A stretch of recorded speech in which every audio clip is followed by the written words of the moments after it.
All right, welcome to the second review of the evening. Up this time is Scarf. Just Scarf. Scarf is an adventure game mixing puzzles and 3D platforms, offering an allegorical journey through beautiful worlds. Explore and find the truth behind your story with the help of your partner, a dragon-shaped scarf. Unlock new abilities and discover your true destiny. What does it mean to be a hero? To fulfill your destiny, or to rebel against it? Scarf is an exciting single-player puzzle adventure that blends lyricism with 3D platform gaming in order to offer an allegorical journey through beautiful worlds. Will you discover their secrets, and at what costs? Now, this is fairly self-serious, which is, again, a marked change from a lot of 3D platformers. Though, I think you can see some of the influence that this game takes from on its neck. Boo. Boo this man. Am I wrong? I mean, no, but boo. Now obviously this isn't a full-on recreation of Journey or anything like that, as, that's pretty much the game that defined, console walking simulators, if I can pigeonhole for a minute. Because Journey was much more about, the journey. Mm-hmm. Yes, there was gameplay stuff to go there, but it was a lot more incidental than a lot of console games. This is a full-on, 3D platformer. It's looking like Banjo-Kazooie or something like that. Though, does it have as much collecting as that, as a golden age 3D platformer is one of the many questions hopefully we will answer here. So, originally I did get a copy of this game, but it wasn't running properly on my system. So, Pettyfan got a copy, and he's going to be doing the review. Yeah. Spoilers, my computer can brute force through this thing. Uh-huh. It does still have some major optimization issues. I don't know if it just doesn't like G-Sync from my monitor, It's possible. or it's just an engine thing, but that's something to keep in mind if you like, using that to keep stuttering down. Yeah. Like, Anyway.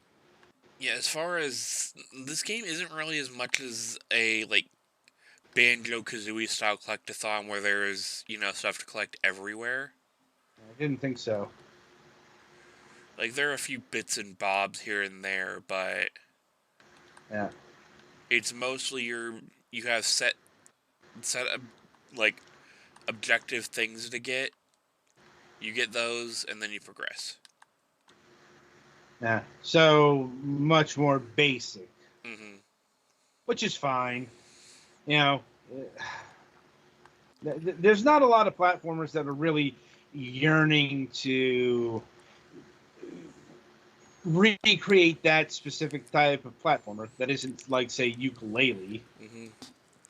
There's nothing that wants to be the next Donkey Kong 64. Yeah. Though I think the thing that really strikes me is the seriousness that it takes itself. Yeah. Because, as I mentioned in the Stephanie review, 3D platformers are not known for this kind of storytelling and gameplay. Mm-hmm. At least, not often. I won't say it was like 100% cutesy mascot time back in the 90s, but honestly, how many people remember Akuji the Heartless? Not me. Yeah. I'm like, I actually played like the demo and I barely remembered. Hell, fucking Eidos barely remembered Akuji the Heartless.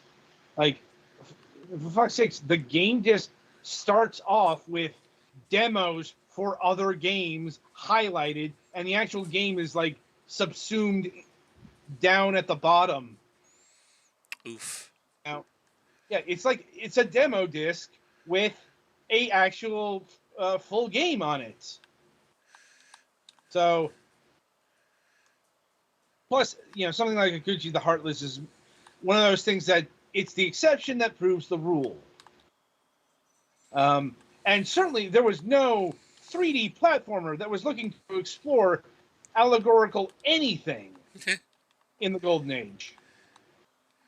Like, maybe you might have found, I don't know, an unintended metaphor, but, I'm going to call it a hunch that, Super Mario 64 wasn't really interested in the nature of man, for example. Are you sure?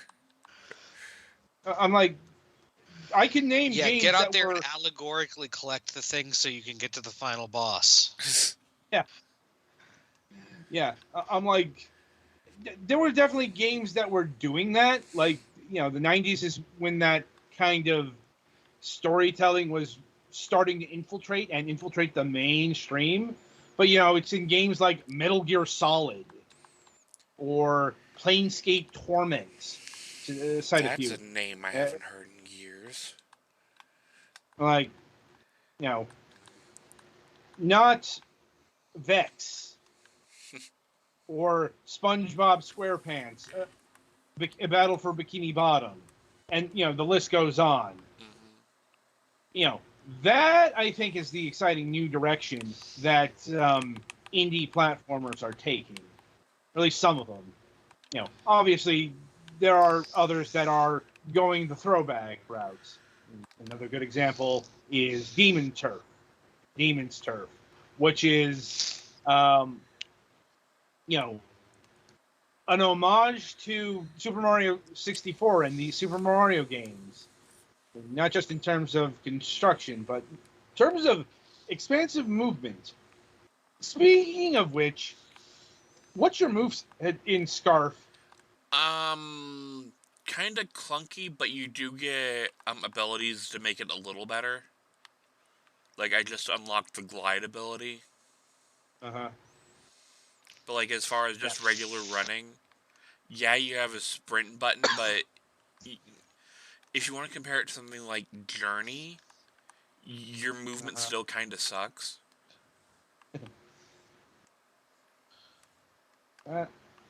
That's unfortunate.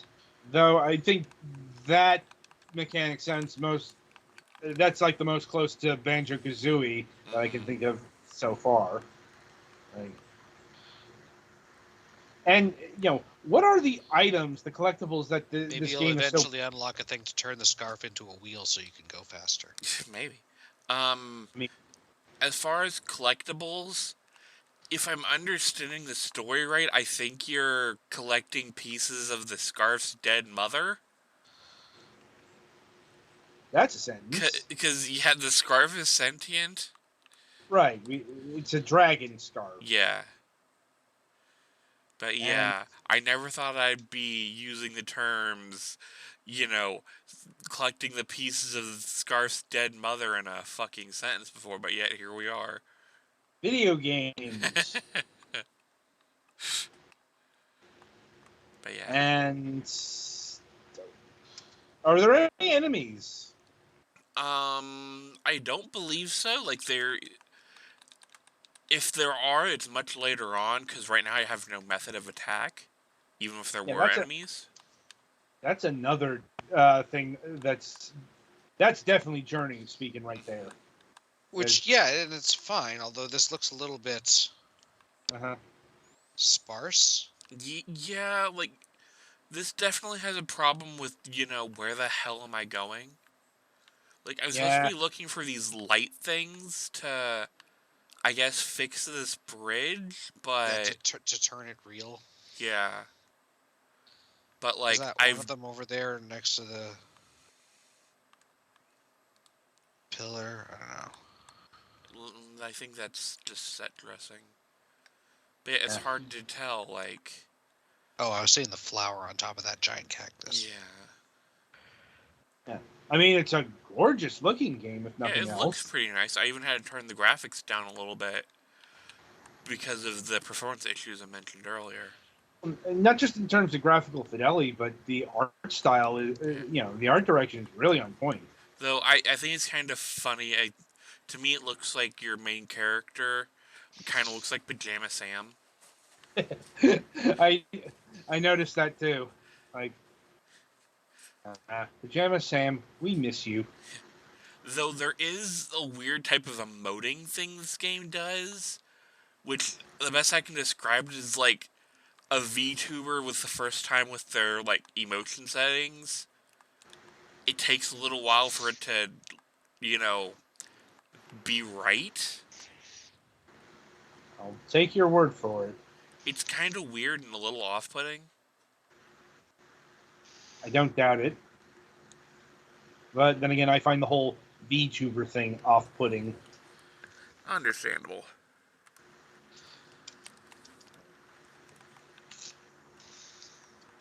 Any sort of music in this? Or is it like ambient noise? There is some music, but it's not great, and I ended up just turning it off. It's actually surprising. Like, I was expecting like wind chimes or something like that, or the sounds of the mountain.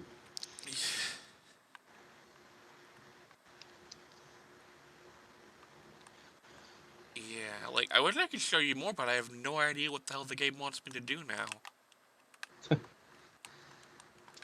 That is unfortunate. Yeah, like that is definitely a problem. Just these games, like the genre in general, shares.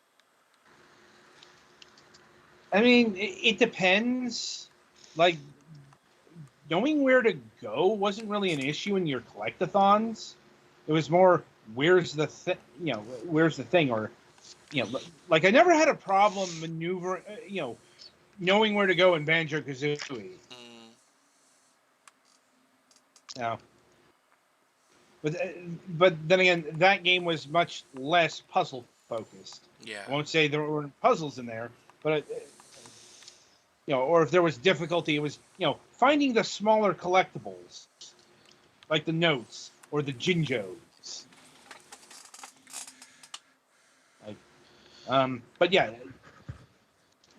this game also shows modernity in another way, and look at the fucking size of this temple. Like, what 90s or even early 2000s platformer was showing architecture like this?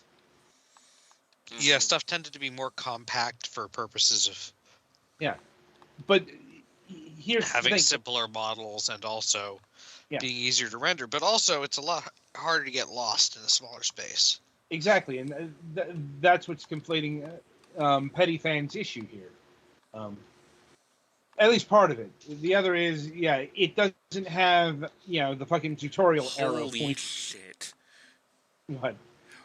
A random gust box type thing just tucked away is what the solution to the puzzle was. Holy shit. There's obtuse, and then there's that shit. So it also is taking inspiration from 90s adventure games. I guess? I'm waiting to fucking use stick in a goddamn saddle at this point, then. And in terms of pricing, I think the pricing here is very surprising. Like, I don't think you all will be expecting the sticker here. And that is $14.99. Not bad. Yeah, it's pretty for $14.99. I don't know how much substance there is. Fair, but yeah, I'm just saying, like, you'd expect a game that's looking like this to go for, say, $25, $30. Yeah, that's what I am somewhat surprised that it's that budget considering the visual quality, since a lot of places would take high visual quality as an excuse to, raise the price because look at it. Yeah, hell, other indie platformers are more expensive. Like once again, like Stephanie was what, $25, Something and like that. Yeah, Demon Surf is $20. So this is at the very least, no complaints about the price point. Yeah. But now it comes down to, I guess, final thoughts, Petty. Uh, Would you recommend this to people? it really depends. Like, if this is a style of game you're nostalgic for and can kind of, figure it out easier than me, because the style this is kind of going for is a little bit before I got super into gaming. Or, like, if I was probably playing, like 2D platformers or stuff like that. I can see the argument there, but I don't like. I would personally disagree, at least on the terms of nostalgia. Like, I don't think this is a good platformer for for that. Like, if you grew up on, once again, your rare platformers and your Crash Bandicoots and Spyros and all that, that's not that. This is not that kind of platformer. Um, you know, Oh, I like I guess said, there are little, um, collectibles. Like, I just yeah, got some sort of trophy thing that doesn't look like it was part of progression. like I said, this game is doing, like, I think if you're looking something more It like looks like it Journey, might be good to have like a manual or something that explains some shit, maybe. Yeah, direction. Like, a lot of these games, especially now, direction is a very big problem. Yeah, and I get that looking textless is artful and also saves money on translation, but Well, or hell, even just give me an option to, have the tip of my scarf point at where I should be going next. that's actually a good idea. Like, well, I mean, maybe if there's a sequel, the developers can do that.